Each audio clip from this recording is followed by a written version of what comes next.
where you are, Expert Talk with me, Tigo.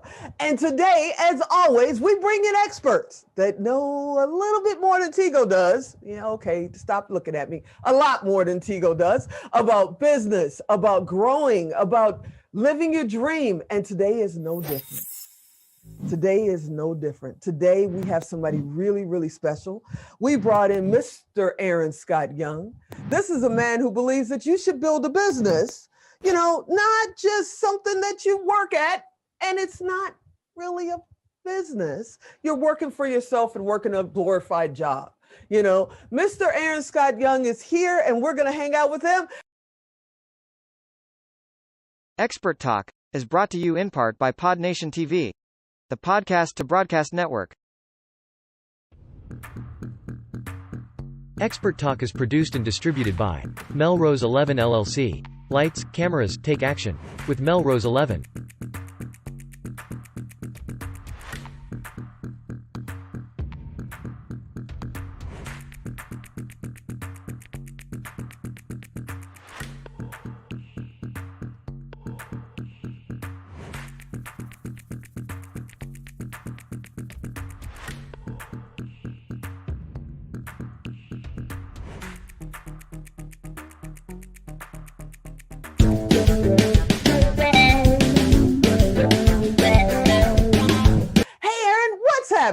So good to be with you. It's a lot's happening, but right now, the only thing that matters is this conversation. So it's so good to be with you. Thanks for inviting me on. Thanks for coming on, man. I know that, it was kind of a last minute thing and you said yes, and we totally appreciate that you would come out and hang out with us because you're definitely a trailblazer we need to talk to. Okay, yeah, I'm here. I'm all yours, my friend, all yours. And thanks for asking me. And obviously, I must not be too busy if I can do things last minute. I love it. I love it. I love it. I love it. I have to tell you something funny before we get into this. My business partner, Ann, was recently at one of your events, and we're going to get into that. But she called me up and she said they're from Laughlin. Well, see, I'm in Nevada, and there's a town here called Laughlin. Laughlin, yeah, Laughlin. Right. So I thought you owned a casino or something. I didn't know what the heck you did. I'm just telling you. I didn't know it was Laughlin and Associates or Laughlin, A lot of people get confused. A lot of people do. So let's talk about this. You've been an entrepreneur for 30 plus years of your life. So basically you started when you were what, 2-3 years old? No, thank you very much for that. No, I was 19. I had 19 when I had my first business that had employees, and sold that business when I was about 22. So I started the second recycling business in Portland, Oregon. Portland's a very green city anyway. So when I was 19, I started this recycling business. I met a super cute girl, wanted to marry her, didn't think she'd want to be married to a garbage man. So I sold the recycling business, took the money in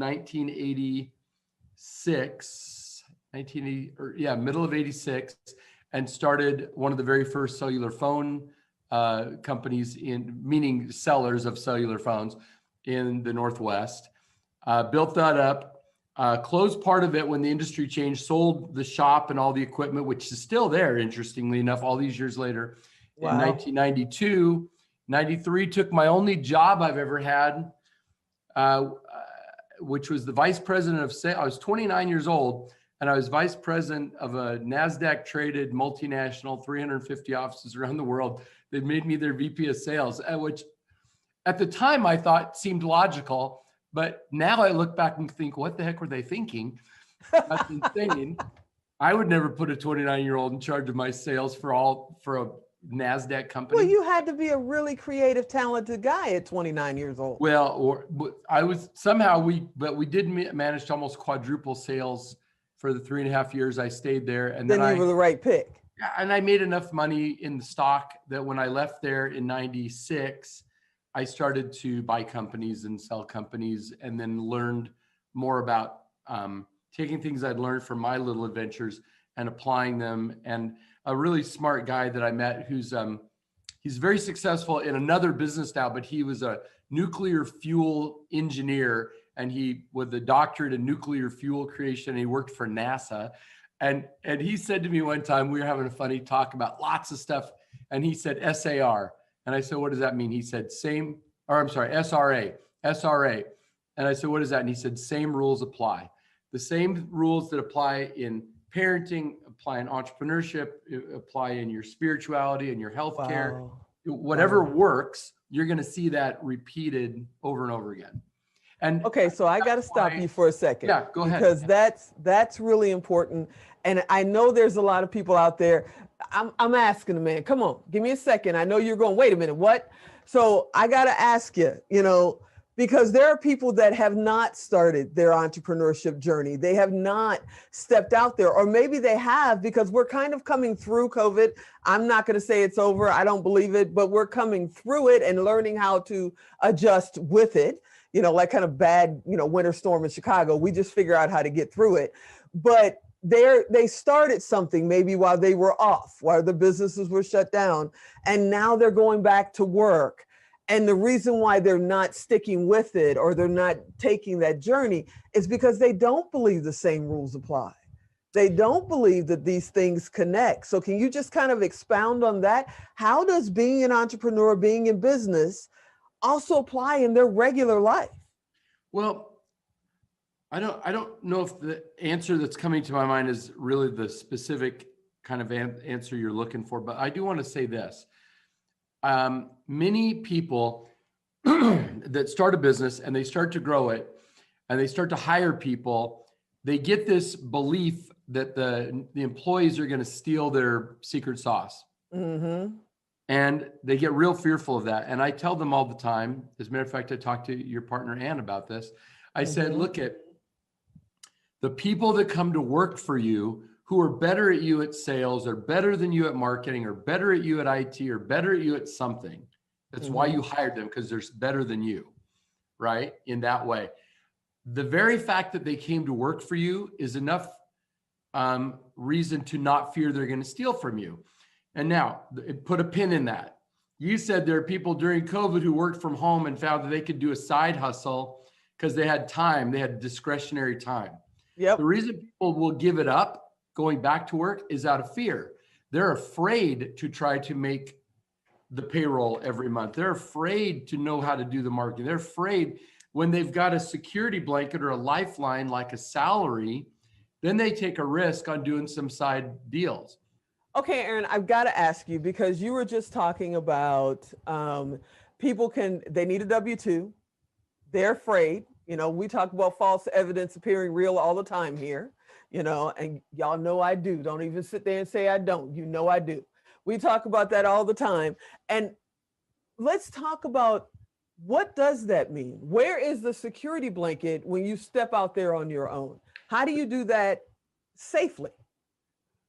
Well, safely, okay, there's three keys to becoming successful in business that I've discovered. One is you have to have a good idea. If your idea sucks, it doesn't matter how much money you have, doesn't matter. If your idea is stupid, it's not going to work. Okay. This, man. and so I see things all the time where people are very dedicated to an idea that is a complete and utter fool's errand, but they're going to pursue it into poverty, and that's okay. They will learn their lesson and they'll come back smarter. So one is, you've got to have an idea that the market has an interest in what you're going to do, right? You've got to have that. Second thing is, you got to have enough money to survive so you don't have to be afraid. You've got to have time, runway, to get your plane up off the ground. So the second one is, you've got to have adequate funding. It doesn't have to even be a lot of money. It depends on your lifestyle, right? If you don't mind going small for a while to let all the revenue go to the baby, to the airplane, you will get it off the ground. And the point one on that one or 2.1 is don't eat all the money that you make either. You've got to keep some cash reserves, right? So you have money to adjust. So first one is, you've got to have an idea the market has an interest in. You've got to have adequate funding, and you need to have a plan. You need to have some awareness of how to operate a business, because as Michael Gerber said in the E-Myth many years ago, most people that start a business are great technicians. They know how to change oil in a car. They know how to write code. They know how to mow lawns. They know something, but they have no idea how to run a business, which is different than the product or service delivery to the customer. That there's a difference, and most people don't understand that.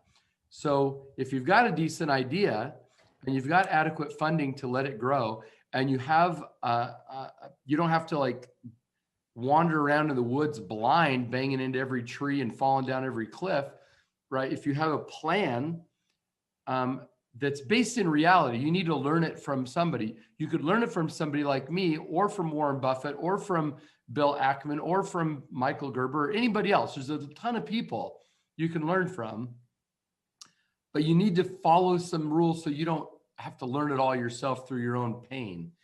You know, if you do those things, you can be less afraid, but there is no doubt being entrepreneurial is not for the vast majority of people, and it is not for the faint of heart. No matter how much they want it or think it's right, it's a constant risk. You're forever at risk. Yeah. And even when you think you've made it, you know, we went through the market crash 08, 09, right? Well, it didn't catch up to my company till 2010. And it was like somebody turned off the spigot and millions of dollars disappeared out of cash flow. Millions of dollars. Just like, what happened? Wow. Well, we work with small businesses. They all went out of business, which meant we had no cash flow. So we looked at all of our team and we said, so we were doing great. My partner and I, we were kicking butt. We were living in beautiful homes. I'd built a great big custom home. Just, I mean, deluxe, like I never even could have imagined growing up. And he lived in a beautiful home also in up on a golf course. Anyway, long story short is the market crash happened. We looked at our staff. We knew how long it had taken us to build this great team. We knew from other bubbles, this bubble would pass. This struggle would pass. So what did we do? We opted to take a 75% pay cut because we are far and away the most highly paid people in the company. Right. And we both short sold our homes, moved into rentals, but we never fired any employees. Wow. So part of being a good entrepreneur is being a steward of the business. It's not just self-serving, as they would say to you on the news. That's crap. Most business owners I know will be the very last person paid. They'll pay all their team before they pay themselves. And if you can't live that way, then you probably shouldn't do it. You shouldn't be, everything else has got to be up for grabs. If the golden goose, or I should say the goose that lays the golden eggs, if it's at jeopardy for a minute, like a bubble pops, you've got to make sure that you feed the goose and you wait for your turn to eat. That's what a lot of people are going through that right now. I mean, especially coming out of COVID, you know, they learned the hard way because, you know, especially in America. I mean, people are seeing this all over the world, but especially in America, a lot of Americans live paycheck to paycheck. And for almost a year and a half, there really wasn't a paycheck. I mean, it was a little version of that.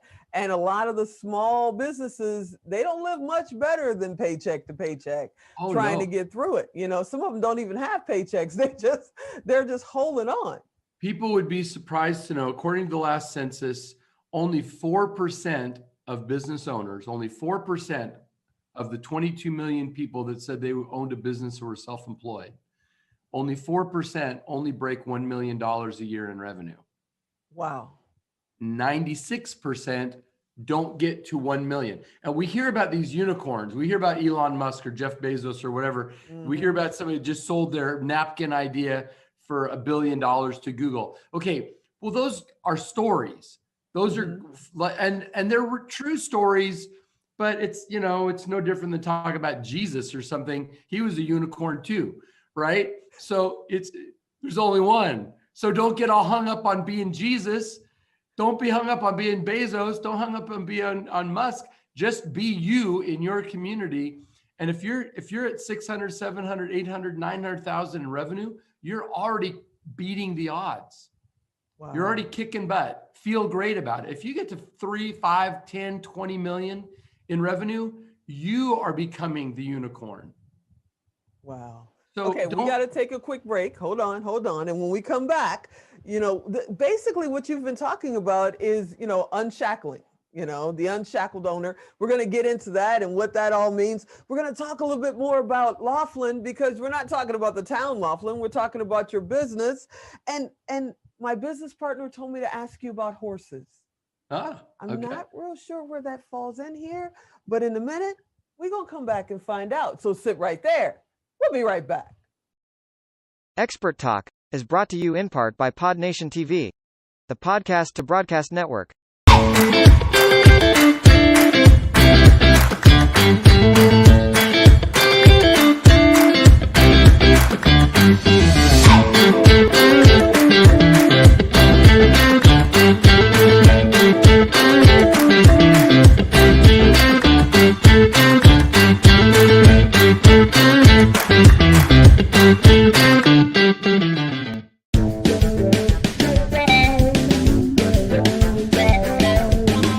Okay, Aaron, we were sitting here, we were talking about the journey of an entrepreneur, and I got to agree with you, brother. It's not for everybody. I get up 2 out of 3 of the days going, what the heck am I doing? And why am I not Miss Goss in cubicle 4 sometimes? I got to tell you, but you have, I don't want to call it a principle, but unshackled owner.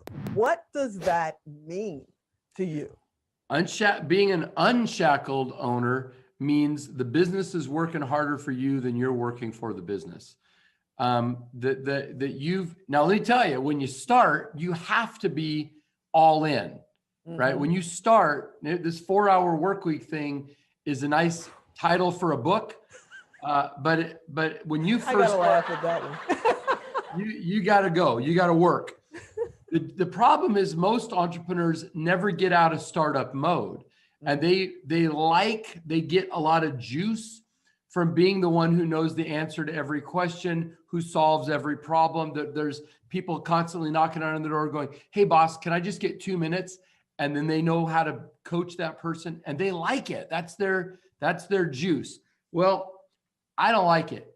I like a business to get operating where it does not require me other than from a chairman of the board level.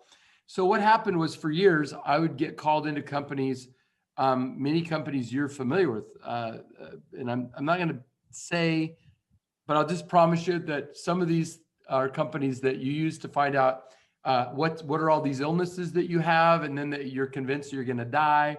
The one that most kids grow up, they log into at school, the largest internet delivery via the internet of educational content, that company. One that makes, I just tell you, they had 3 vice presidents: eyes, lips, and face. So you can guess what companies these are, but these are big companies. And I would charge $25,000 a day plus expenses to go sit with them. And I always thought it was a huge waste of both of our time. Wow. Because we couldn't do enough. So I thought, well, what is it that these people really are all struggling with? And what is it that I'm doing that's made it possible for me to hang out doing what I want to do and not showing up in an office? And I boiled it down into 7 principles. And I offered a class called the Unshackled Owner 4 years ago. I had 13 companies, including new car dealerships, hedge fund manager, large law firm, anyway, a bunch of interesting companies that were pretty good sized, successful businesses come in, and they all paid me their $5,000, and I put it in the bank and I didn't spend it because I knew they were all going to want their money back. I just knew it. This will be too simple. They're going to go, oh, come on, you can do better. Well, guess what they told me at the end? All right. What? This was too hard. The class was too hard. Can you make it simpler? Wow. So what I thought was super easy, they thought was super complicated. Now, the great news is once you're in the class, you keep going to the class. And so there's no more charge, because my goal is to get them to the finish line. So now I've helped these guys grow more locations, more money under management, more apartment complexes purchased, more, whatever, fill in the blank, whatever it is. And it's very exciting for me to know that my little contribution to the world can be teach people how they can be successful and to scale. Because my ultimate goal at 57 years old is I want to keep more companies in business for more years, making more money. And if I do that, that means they will hire more people, pay for health insurance, invest in, give money to charities, sponsor the Little League team. So I don't ever need to be involved with any of that if I can just help the owner do better. And that's what I'm doing now in my life. So, well, one, 57 is cool because I'm 57 too. So there we are. We're twins. We're probably born. All right, there we go. Two, can we veer off the road a little bit? And I've got to ask, and I know people out there are going, Tigo, ask him about what does this mean for virtual versus in person? Because now we're opening up again. Events are opening up again. People are going. At the same time, people are going, I'm never going to a concert again. I may never sit in a movie theater again. I'm afraid. I don't know what else is out there. And every time we turn around, there's a different version of COVID coming around the corner.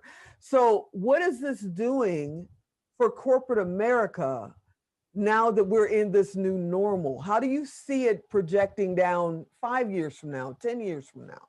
What do I think is going to happen? Yeah. I think there's two things that are going to happen. One is companies have learned that they don't need so many people under their roof, and they don't even really need them on their payroll. They can 1099 them, which is why I believe there's going to be an explosion of little one-person corporations and LLCs. Mm-hmm. That's one. Two is there is a need for personal interaction. There is a need. People kind of got zen a little bit, but a lot of depression happened. A lot of abuse happened. A lot of drinking and drugs happened too. And people do need it. And so what I'm seeing is that for events and places where people are getting together, I think there's going to be an increase in not only teaching business principles, but talking about how to organize your spare bedroom at home, or some life hacks for staying, active during the next pandemic, where you stay in shape and you don't gain 30 pounds. I think there's going to be a shift in how healthcare is put out there, because there'll be less big groups and tons of individuals. So there's going to be a shift. I don't think that everybody's going to stop going to the office, because there are some places and some people who crave the interaction, the live interaction. But I think that's where a lot of hybrids are going to come from, where it's going to be events that are live, but they're also, virtually streaming in, which we're doing a lot of that right now. I'm just saying we came from 150 years ago, 180 years ago, we were an agrarian economy, mostly farms. Then the Industrial Revolution really took off in the middle 1800s.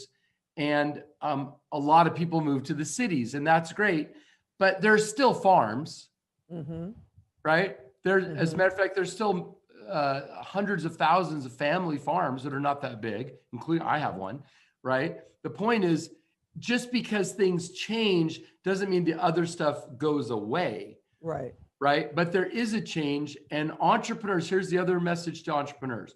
Entrepreneurs' job is to not be hung up in what political party's in office, or how angry they are at their governor, or I hate a mask mandate, or this is terrible, or this is phony, or forget that crap. Entrepreneurs' job is to look at what is happening in reality and adjust so their business stays viable and relevant during whatever is going on today. Because our job is to meet the customer where they are, not to drag the customer over to our political opinion or our, gripe against gay people and a cake or whatever. Forget that. That's not your job. You keep that private. You keep that to yourself, and you go take care of your customer, because the customer is the one that keeps you alive. Right? I totally agree. That's what we do with the changes, is we adapt. And before I let you get out of here, we've got a couple of things we got to cover. I'm going to get hate mail, and I know the people out there are going, what does Laughlin do? If he's not in the city of Laughlin, what exactly do they do? So I'm asking, hold on. What exactly does Laughlin do, sir? Laughlin Associates, named for Harley Laughlin, the guy that started it back in 1972, was the original Nevada incorporation service. So if you've ever heard that Nevada has special laws and rules that are really cool, well, we're the grandpa of that industry, which is quite big now.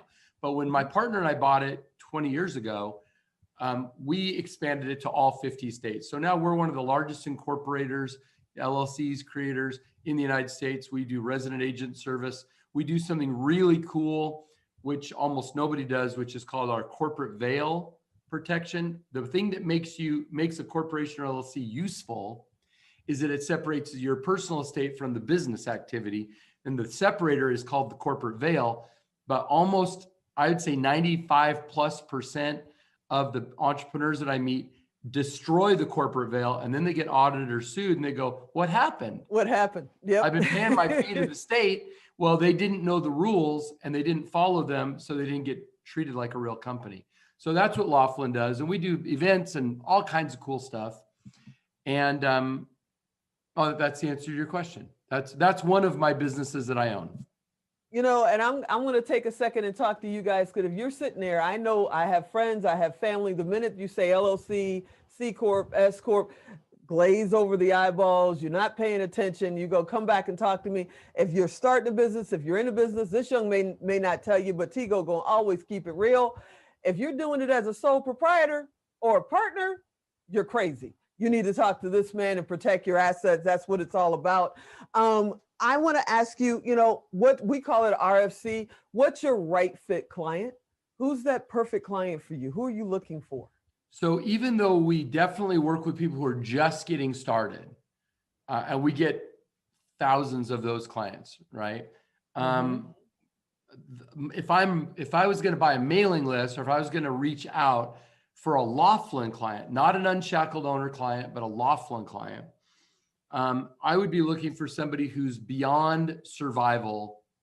You know, they're not hanging on by their fingernails. So they're 3 years in business. Maybe they've got 1 or 2 employees. They have fairly predictable revenues, because those are the people that now understand they have something to lose. When even though you need us at the beginning, because you forget about the painting that your grandma gave you and the coin collection that you put together since you were a kid, and all that stuff that can all be taken away in a lawsuit.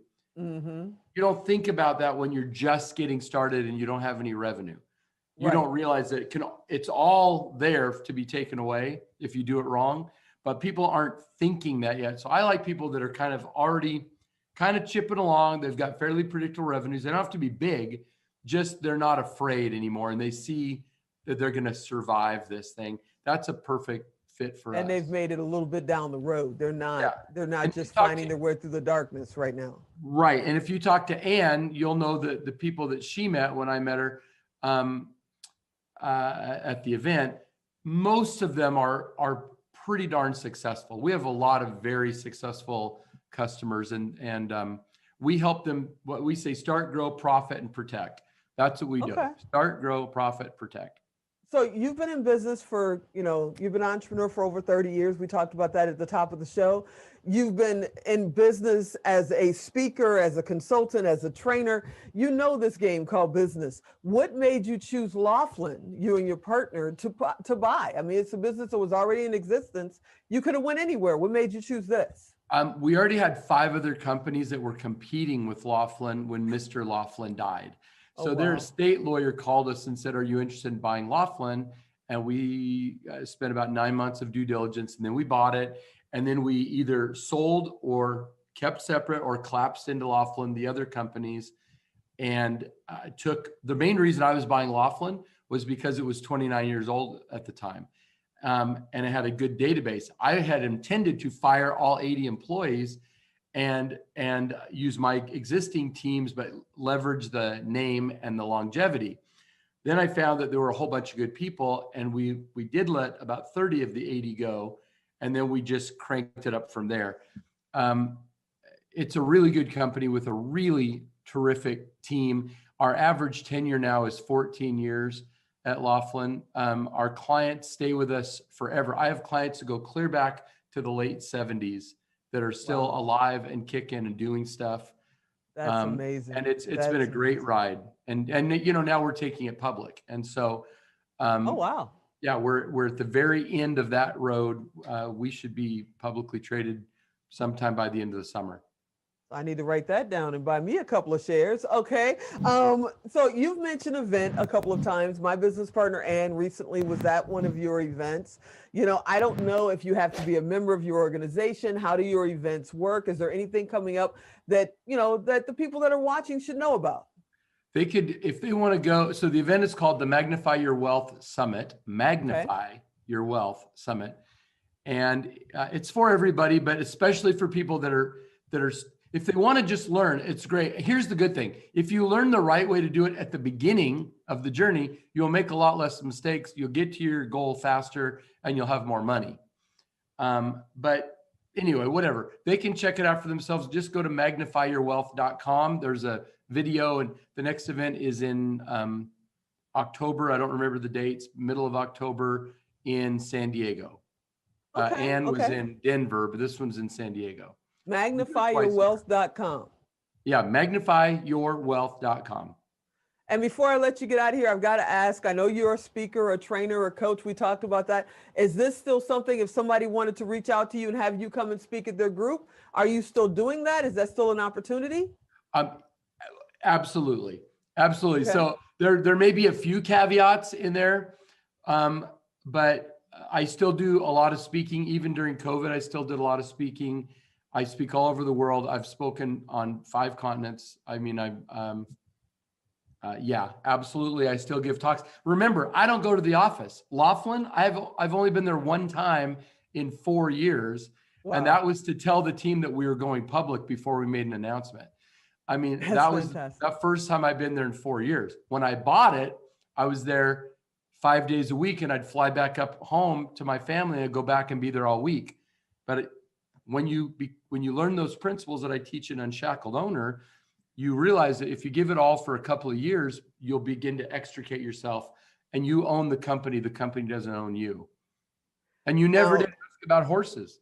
No, that was great to say that. We got to ask about horses because I got to be able to look Ann in her eyes. But before I do that, how do they find you if they want to hire you or have you come into their event as their keynote? How do they find you? Go to AaronscottYoung.com, or you can write to Kelly, Kelly, my assistant, Kelly at AaronscottYoung.com. That's my speaker page. That's also how you can learn about Unshackled Owner. That's separate from the companies we own. That's just my speaker page. Directly to you. So if we want to get in touch with Aaron, you go to AaronscottYoung.com. I'm not telling Kelly's email address again. Y'all gonna have to rewind to see it because she's not sending me hate mail because she got all this junk mail. And you guys know, don't send this man, Shackley invitations and all that kind of stuff. He's a serious dude. Don't have him call Tigo saying what happened. Y'all, if you're serious, contact him. If you're not, come back and watch another show. Okay, so I gotta ask you, because Ann will hurt me if I don't get this in here. She said you mentioned at the event or at one of the meetings that you have horses, and she loves horses. So before we let you out of the hot seat, can you tell me about your horses? So I've along with my second son, who manages the whole thing. He's the foreman of the ranch, and we have a small breeding program of Tennessee walking horses and something that another breed that's a heritage breed we're really doubling down on. Matter of fact, I own about 1% of all the animals that are registered right now, which is a lot. That's a big percentage in horse breed. Something called the McCurdy Plantation horse, which is an old-timey, smooth-gated, pull a wagon, pull a plow, and then take you to the dance in town, nice and smooth where you don't bump along. They're fabulous animals. As a matter of fact, we were breeding mares this morning before I put on different clothes to come see you. And so we have the horse farm, horse ranch, and then I have some other places I can go hang my hat as well that don't have all the livestock. But that's what I do. I love it. I've been involved with horses, and you can see there's a number of Western. Yeah. You got the thing going back there. Yeah. So that's what I don't play golf. I don't play tennis. We raise horses, and we do multi-day. I'll go back up in the backwoods out of cell coverage and everything for 4 or 5 days, packing in, and it's phenomenal. This country we live in is a beautiful place. Most people don't have any idea what's only an hour out of their neighborhood. that is fantastic. And I being tell here you, in Vegas, I mean, it's 10 minutes. We got Red Rock. It's 10 minutes outside of the city. and that's 90% gorgeous. of the people never see it. They Yeah, never they don't even ever leave the town. go. They don't Yeah. ever go. If there's I not a totally 7-Eleven understand. 5 minutes away, they don't go. Yep, So I totally I'm telling you, understand. enjoy that countryside. It's beautiful, and we're lucky to have it. Well, I appreciate you, sir. I thank you so much for jumping in at the last minute and saying yes to this interview. I've learned a lot. I consider you a friend. I hope you'll come back. Maybe you can come back and do a Q&A session with us, a little live Absolutely. 9-minute session. That would be awesome. You are fantastic. Thanks. You name the time and I'm there. Awesome. Well, everybody, you know how we do this. We love bringing in experts. Aaron is definitely one you want to know. You know, aaronscottyoung.com. Check him out. And as always, I thank you for watching. I hope you'll be at the next episode. I'm Tigo, and I'll talk to you next time.